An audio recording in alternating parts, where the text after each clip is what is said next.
Hey guys, I moved out of my parents' house, and to celebrate, we're gonna play some Mortal Kombat Mythologies Subzero. Why would you do that? In all fairness, I do remember when Nintendo Power was pumping the hell out of this game back in the day, and it was a really interesting concept, some RPG elements in Mortal Kombat, and a whole game dedicated to the coolest character in the series, Subzero. Oh hell yes. But at the same time, a story-driven Mortal Kombat seemed shady to me, and when the reviews came out on the N64, they weren't really good, so I never bought the game. Yeah, I remember being confused more than anything, really, when I heard that this was coming out. And honestly, the first time I ever played this game was about a week ago. I had never heard of it until Tony called me yesterday. Eat the melon! Oh, eat the banana. The girl's playing Yoshi's Story. They do that a lot.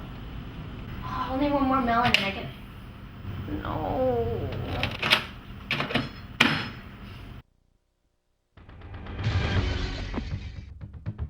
You will fail. Okay, so basically the story, Sub-Zero has a rival, Scorpion. This whole thing takes place... Okay, alright. You just got punched in the face.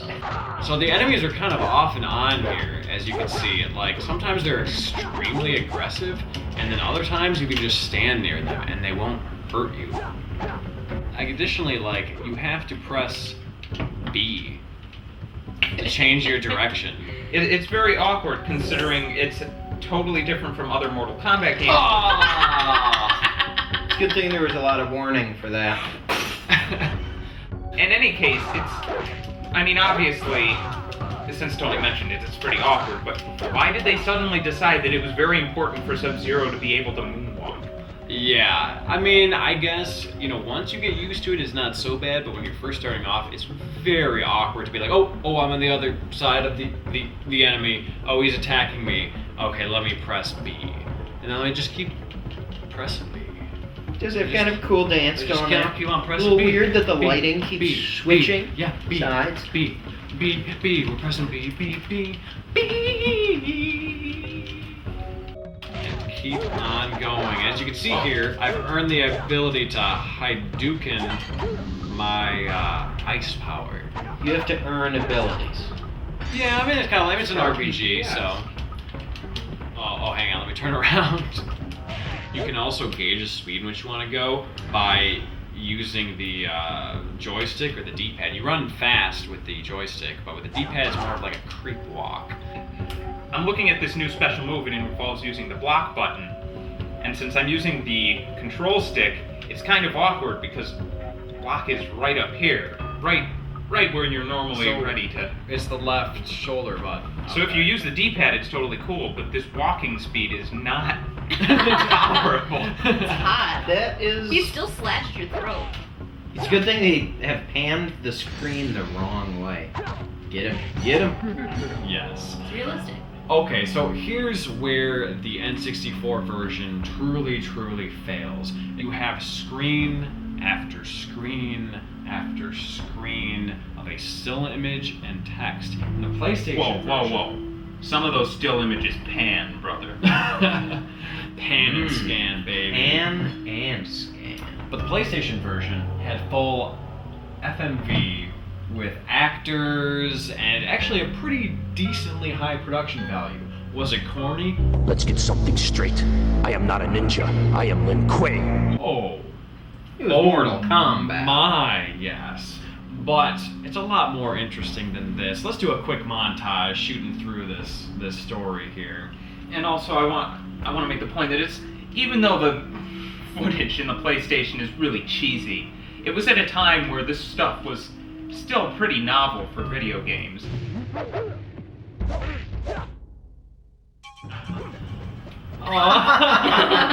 And that's why it should have zoomed out before and shown him on the other side of the screen. Yeah, very often when you're moving forward on the stage, you have no way of seeing what's beyond, which the game frequently exploits by putting enemies in places you could never see them.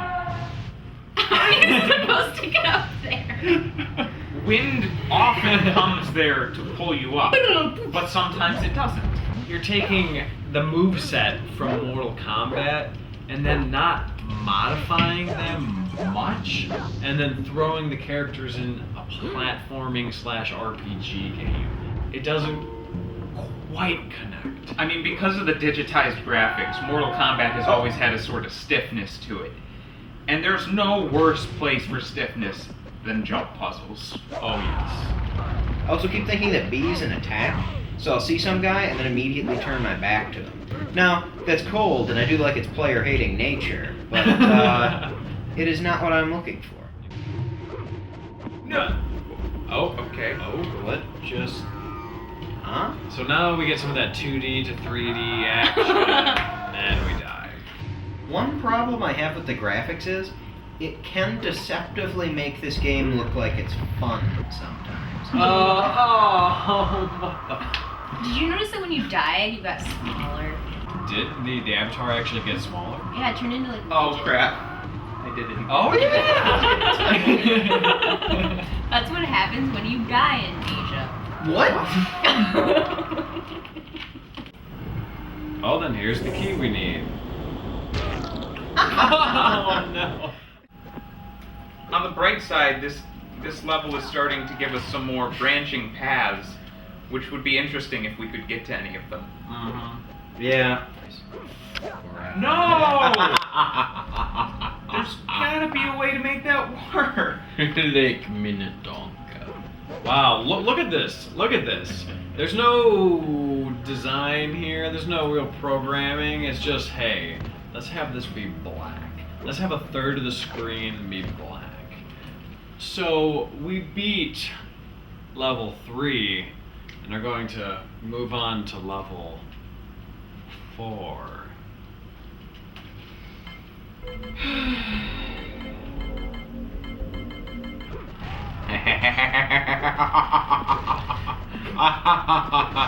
Most entertaining. Absorb that by pressing A. Oh, those sons of bitches. They figured out my weakness. I have to kill them all to open the door. Oh, all of a sudden you don't want to play anymore, John. Where are those powers you talk so much about?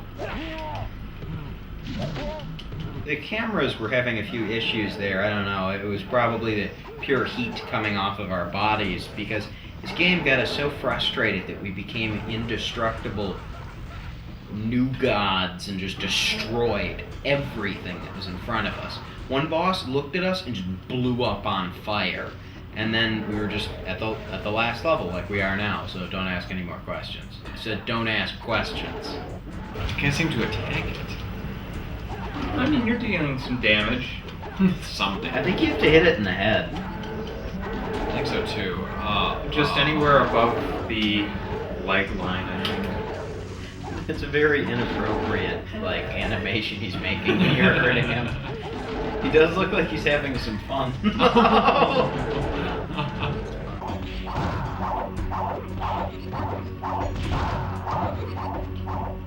I made a mistake.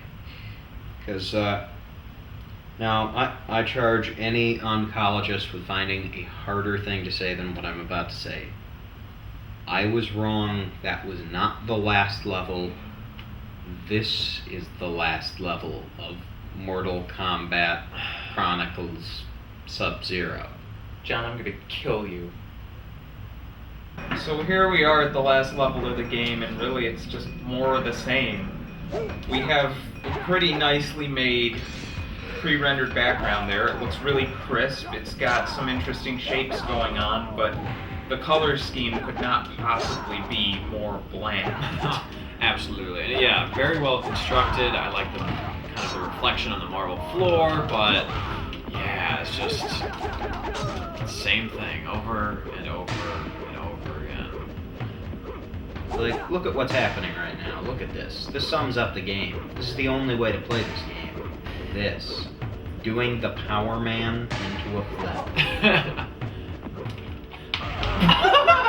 Damn, son of a bitch just comes out of nowhere. So what's there to say about this game, really? I mean, it's like I'm playing a Mortal Kombat fighting game in a platformer situation. It just doesn't really seem to work, honestly. No, and it's really the controls that I think are the biggest problem, because you get a decent amount of variety in the game between the different types of levels and some boss fights that sort of bring you back into the Mortal Kombat feel of things. But throughout it all, you never know when the controls are going to betray you. And it switches up constantly, too. Yeah, I had a pretty bad day once when I was in middle school. Sounds a bit off topic? Trust me, it's on topic. First off, I had to go to a full day of elementary school, which I think we can all agree, full day of school, that sucks. Then I had to go to the dentist's office. The dentist's office sucks. Then I had to get an infected tooth pulled. That sucked. And then I got a tooth pulled on top of that. And then afterwards, my mom was like, "Damn, John, you had a pretty bad day. Let's go get you a game." So she got me Mario's Time Machine. And you know what? There were a few parts in Mario's Time Machine where I could see someone was at least passionate about games. I wanted to make... It wasn't the funnest game, but it was at least solid. It did what you told it to do. This just seems so sloppy and half-assed. Whoever made it was just doing 9 to 5 to just get paid. They weren't interested in the project. I don't know that I can put this game quite as low as Mario's Time Machine, but I don't think I'll be playing it ever again. Yeah, I likely won't be revisiting it anytime soon. Can we play Yoshi's Story then? Yes, please. Please. Yeah. I want to see the Yoshis get happy. Sweet Jesus, please. Oh, sweet catharsis. Nintendo.